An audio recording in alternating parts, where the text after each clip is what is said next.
ಶಿರಸಿಯಲ್ಲಿ ಸಂಚಲನ ಮೂಡಿಸಿದ್ದ ವೈದ್ಯರ ಭೀಕರ ಹತ್ಯೆ ಪ್ರಕರಣಕ್ಕೆ ಬಿಗ್ ಟ್ವಿಸ್ಟ್ ಸಿಕ್ಕಿದೆ. ಕೊಲೆ ಮಾಡಿ ಪರಾರಿಯಾಗಿದ್ದ ಆರೋಪಿಯನ್ನ ಪೊಲೀಸರು 24 ಗಂಟೆಯೊಳಗೆ ಬಂಧಿಸುವಲ್ಲಿ ಯಶಸ್ವಿಯಾಗಿದ್ದಾರೆ.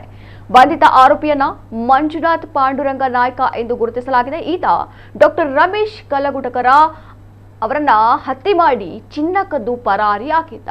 ಆರೋಪಿ ಹತ್ಯೆಯಾದ ವೈದ್ಯರ ಸ್ನೇಹಿತನೇ ಆಗಿದ್ದು ಚಿನ್ನದ ಆಸೆಗೆ ಕೊಲೆ ಮಾಡಿದ್ದಾನೆ ಎಂಬುದು ಪ್ರಾಥಮಿಕ ತನಿಖೆ ವೇಳೆ ತಿಳಿದು ಬಂದಿದೆ. ಶನಿವಾರ ರಾತ್ರಿ ವೈದ್ಯನ ಮನೆಯಲ್ಲಿ ತಂಗಿದ್ದ ಗೆಳೆಯ ಮಂಜುನಾಥ್ ಜೊತೆಗೆ ಮದ್ಯದ ಪಾರ್ಟಿ ಮಾಡಿದ್ದಾರೆ. ಈ ವೇಳೆ ಮದ್ಯದ ಅಮಲಿನಲ್ಲಿದ್ದ ರಮೇಶ್ ತಾನು ಎರಡನೇ ಮದುವೆಗಾಗಿ ತಂದಿದ್ದ ಲಕ್ಷಾಂತರ ರೂಪಾಯಿ ಮೌಲ್ಯದ ಚಿನ್ನದ ಒಡವೆಗಳು ಮತ್ತು ಹಣವನ್ನ ಗೆಳೆಯನಿಗೆ ತೋರಿಸಿದ್ದಾರೆ.